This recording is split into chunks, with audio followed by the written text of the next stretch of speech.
Hello students, हम लोग नया चैप्टर शुरू करने जा रहे हैं। उसका नाम है साम्यवादी खेमे का बिखरा। जहाँ तक हमारे कोर्स की बात हम करते हैं, कोर्स लगातार बहुत अच्छी गति से चल रहा है और मैं उम्मीद करती हूँ कि आप लोग अच्छे से पढ़ भी रहे हैं और समझ भी रहे हैं। जहाँ कहीं आपको परेशानी होती है आप पूछिए, समझिए। ठीक है, नया लेसन शुरू करते हैं, साम्यवादी खेमे का बिखरा। तो साम्यवादी खेमा क्या होता है, पहले हमें इसे समझना होगा। तो साम्यवाद वही साम्यवादी विचारधारा है जिसके बारे में हमने पढ़ा है कि पूंजीपति अमेरिका और साम्यवादी सोवियत संघ, इस विचार को हम लोग शुरू से पढ़ते आ रहे हैं। तो शीत युद्ध में हमने पढ़ा, गुप्त निरपेक्षता में हमने पढ़ा और उसके बाद में नई अंतर्राष्ट्रीय नीतियों में हमने पढ़ा। तो ये सारी बातें साम्यवाद से संबंधित है। और साम्यवाद का अर्थ क्या होता है? साम्यवाद का अर्थ समानता से है, जिसमें समानता किस चीज की है? अर्थव्यवस्था की। तो सोवियत संघ जो साम्यवाद का नेतृत्व करता है, उसने साम्यता की बात की, आर्थिक समानता की बात की, और वही साम्यवाद है जो मार्क्स के द्वारा चलाया गया था, जिसका मुख्य जो कार्यविधि प्रारंभ हुई वो सोवियत संघ से ही हुई थी। तो उसी साम्यवाद के खेमे का अर्थ है झुंड, जो एक बंच बन के रह जाता है। तो जो साम्यवादी विचारधाराओं से प्रभावित थे, जो साम्यवाद की श्रेणी में आना चाहते थे, वो सब मिलकर एक साम्यवादी खेमे का निर्माण करते हैं। लेकिन परिस्थितियां और समय परिवर्तन प्रकृति का नियम है, उसी हिसाब से परिवर्तन होते होते ये साम्यवादी खेमा जो एक विश्व की शक्ति बना हुआ था, महाशक्ति नंबर 2 बना हुआ था, ये महाशक्ति का बिखराव हो गया। बिखराव यानी वो टूट गया। तो इसी को हम इस लेसन में पढ़ने जा रहे हैं कि किस तरीके से साम्यवादी खेमे का बिखराव हुआ। तो हमें ज्ञात है कि 7 नवंबर 1917 को सोवियत संघ की स्थापना हुई थी। डेट याद रखेंगे, 7 नवंबर 1917। उस समय सोवियत संघ की स्थापना की गई। उसके बाद में 1921 में, यानी कुछ वर्षों बाद ही सोवियत संघ में साम्यवाद की स्थापना की गई। पहले सोवियत संघ की 1917 में और साम्यवाद की स्थापना 1921 में की गई। और 1921 में करने के बाद इसमें लगातार ऐसे बड़े बड़े और ऐसे महानायक नेताओं का वर्चस्व बना रहा, जिनकी गिनती केवल सोवियत संघ में ही नहीं बल्कि विश्व में भी जानी मानी हस्ती के रूप में जानी जाती है। वो अपनी पहचान के लिए मोहताज नहीं रहे। तो वो कौन कौन से नेता थे, वो कौन कौन से बड़े बड़े महानायक थे जिन्होंने साम्यवादी पार्टी में महानायक का या महामंत्री के पद को संभाला। तो 1922 से लेकर 1953 तक सबसे ज्यादा लंबे समय तक कार्य करने वाले नेता कौन थे? लेनिन। इनका नाम आपने खूब अच्छे से सुना है। तो लेनिन ने साम्यवादी विचारधारा को 1922 से लेकर 1953 तक पूरे सोवियत संघ में और जितने भी सोवियत विचारधारा को मानने वाले थे, साम्यवादी विचारधारा को, उस महामंत्री के पद पर रहते हुए खूब बढ़ाया। उसके बाद में 1953 से 1964 तक स्टालिन ने महामंत्री के पद को संभाला और साम्यवादी विचारधाराओं का और आगे वृद्धि करी। उसके बाद में 1964 से 1982 तक ख्रुश्चेव वहाँ के महामंत्री रहे, सोवियत संघ के महामंत्री रहे, साम्यवादी दल के महामंत्री रहे। और 1982 के बाद ब्रेजनेव ने इस साम्यवाद की व्यवस्था की विचारधारा को संभाले रखा। लेकिन धीरे धीरे कहीं ना कहीं इन सभी में परिस्थितियां बदलती चली जा रही थी और परिस्थितियों के बदलने के बाद ही 1982 से 1985 तक का काल, यानी 3 साल ऐसे रहे जब सोवियत संघ की इस विचारधारा को, साम्यवादी विचारधारा को एक अस्थिरता की विचारधारा के रूप में जाना जाने लगा कि कुछ लोग इससे संतुष्ट नहीं थे और ऐसी अस्थिरता के काल में एक नवीन महानायक जिनका नाम है गोर्बाचोव ने महामंत्री के पद को संभाला। साम्यवाद के महामंत्री के पद पर 11 मार्च 1985 को गोर्बाचेव ने इस महामंत्री के पद को संभाल लिया और उन्होंने जो 70 वर्षों से चली आ रही थी लड़ाई किससे, पूंजीवाद से, और जो सोवियत संघ का एक विचारधारा 1920 से चली आ रही थी, 1921 से चली आ रही थी, उस विचारधारा को परिवर्तित कर दिया। यानी विश्व में एक बहुत बड़ा बदलाव आया।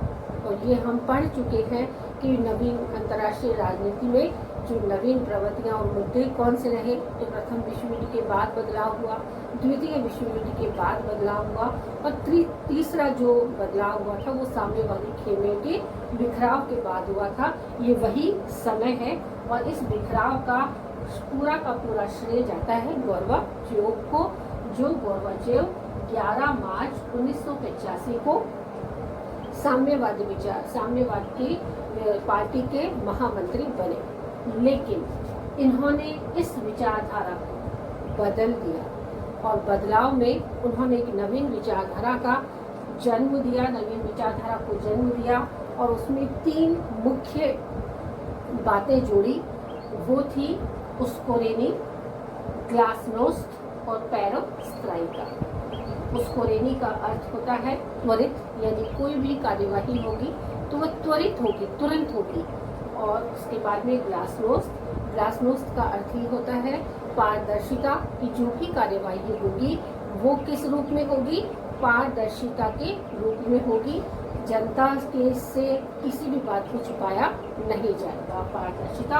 और तीसरी बात है पेरेस्ट्रोइका।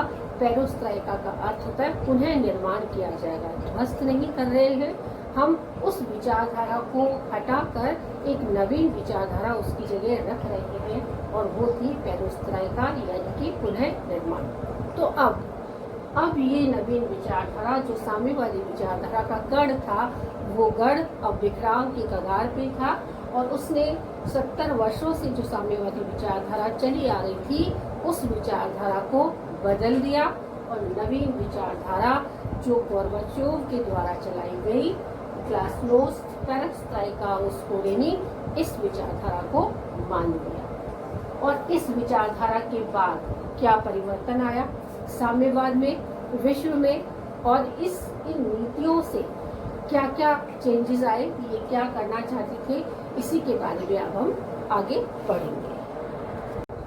तो हमको जानना होगा कि किस प्रकार से साम्यवादी खेमे का बिखराव हुआ या अवसान हुआ।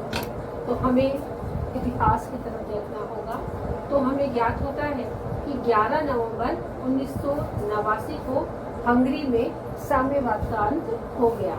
सबसे पहले हंगरी में, उसके बाद में 21 जनवरी 1990 में पोलैंड का भी साम्यवाद को विदाई दे दी गई।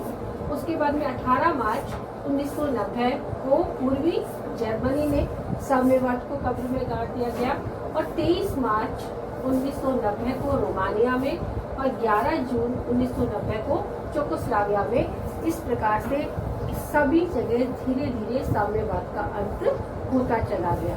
तो इससे क्या साबित होता है कि जो 70 वर्ष से साम्यवाद की जड़ें इतनी मजबूत थी, इन राष्ट्रों को बाधित हुआ था और विश्व की महाशक्ति थी, उसने अपनी विचारधाराओं में बदलाव किया और उस बदलाव के कारण ये जो साम्यवादी खेमा था वो अब बिखर चुका था। तो साम्यवादी खेमे के बिखराव के स्थान पर अब हमें क्या नजर आने लगा कि जब गोर्बाचेव ने अपने महामंत्री महासचिव के पद को त्याग कर अब शासन शक्ति किसके हाथ में आ गई, राष्ट्रपति के हाथ में सौंप दी गई। तो किस प्रकार से परिवर्तन हुआ उसे अब हम पढ़ेंगे। 1990 में एक महान विश्व में घटना हुई। इसी दौरान पूर्वी यूरोप में साम्यवाद को कब्र में गाड़ दिया गया। 1 नवंबर 1989 को हंगरी में, 21 जनवरी 1990 को पोलैंड में, 18 मार्च 1990 को पूर्वी जर्मनी में, 23 मार्च 1990 को रोमानिया में और 11 जून 1990 को चेकोस्लोवाकिया में साम्यवादी शासन का अंत कर दिया गया। सोवियत संघ के संविधान के अनुसार अब ये संकल्प किया गया कि कम्युनिस्ट पार्टी सोवियत संघ की सत्ता का एकाधिकार की गारंटी दी गई और प्रशासन के कार्यों की शक्ति अब महासचिव के स्थान पर राष्ट्रपति को सौंप दी गई तथा ये घोषणा की गई कि पार्टी का विचार है कि उत्पादन के लिए स्वामित्व, निजी संपत्ति का अस्तित्व देश के आर्थिक विकास और वर्तमान व्यवस्था के प्रतिकूल नहीं है। ध्यान रहे इस बात का, हम रिपीट करेंगे कि उत्पादन के स्वामित्व, निजी संपत्ति के अस्तित्व व देश के आर्थिक विकास वर्तमान व्यवस्था के प्रतिकूल नहीं है। अतः साम्यवादी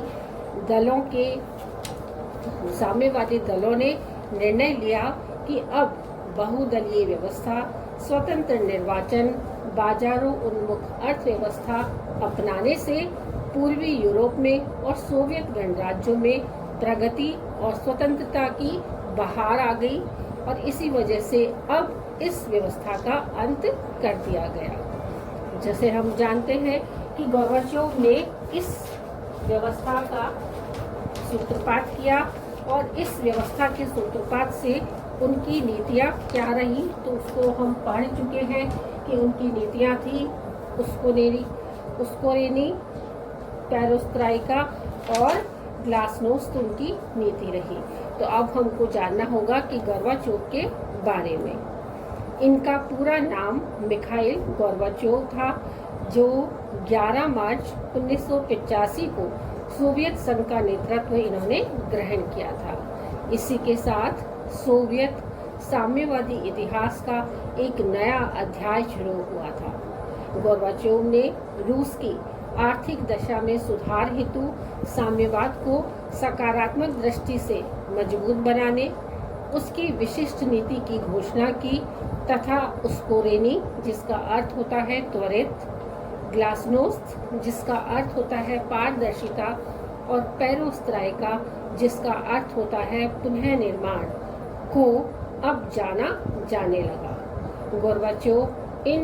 गोर्बाचोव का उद्देश्य इन अवधारणाओं के माध्यम से सोवियत व्यवस्था को आमूलचूल परिवर्तित करना था।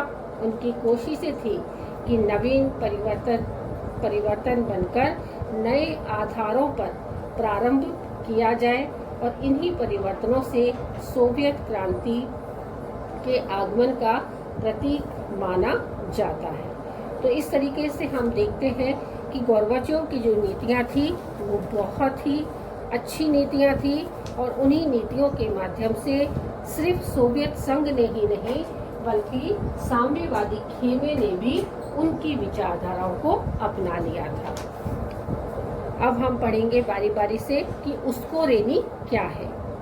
उस्कोरेनी का अर्थ त्वरित होता है। गोर्बाचोव के अनुसार तत्कालीन सोवियत व्यवस्था घटिया वस्तुओं, अनुशासन व प्रतिबद्धता के अभाव से ग्रसित थी। अतः लोगों के सामने अब प्रस्तुत की जाने वाली वस्तुओं व सेवाओं द्वारा उनकी मांग की जाने वाली वस्तुओं व सेवाओं में काफ़ी अंतर आ चुका है।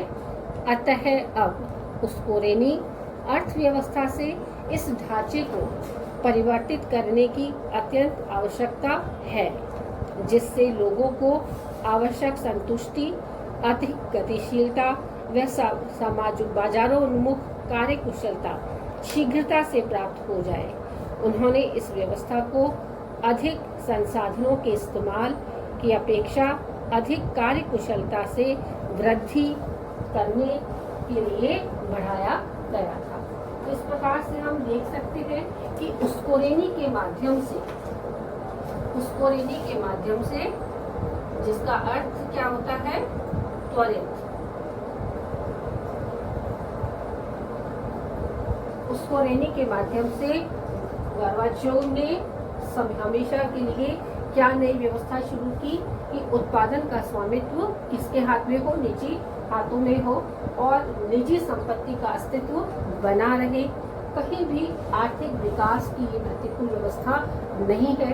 हमें घटिया चीज़ों का इस्तेमाल नहीं करना है, हमें काम चलाऊ चीज़ों का इस्तेमाल नहीं करना है, हमें ऐसी चीज़ों का इस्तेमाल करना है जो क्या करेगी, आगे से यानी ब्लिंक करने लग गया।